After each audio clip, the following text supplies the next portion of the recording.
It's a gloomy day here in Seattle, Washington. So it seemed like the appropriate day to talk about personal guarantees, asset protection after you've signed a personal guarantee.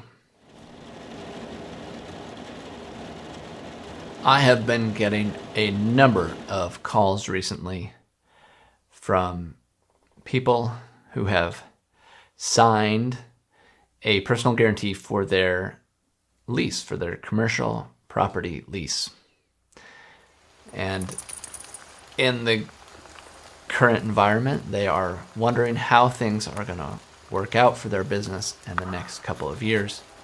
They're looking at that 3, 4, 5 years left on their lease and wondering how they're going to pay it if things go south for their business. So they're wanting to know what kind of planning they could do to protect their personal assets if things don't go well with their business.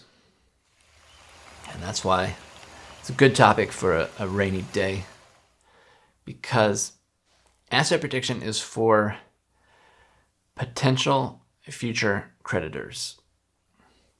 If you've signed a personal guarantee for a lease or a loan, then you have an existing creditor. You've signed an agreement that says basically you're pledging all of your personal assets. So if you are then later getting rid of those assets, you are most likely violating that agreement, but you're also giving a court or an attorney on the other side coming after you to say this was a fraudulent transfer, avoidable transaction, something that the courts could undo. So, give away a property to a relative, put some assets in an LLC or a trust. Those types of actions can be reversed by the court, and those assets could then go to your creditor.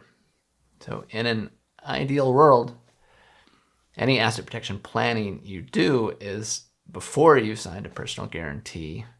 Again, when you don't have any creditors, it's planning for the future, for creditors that might exist that you don't think you're going to have when you set up the planning. And any planning that you do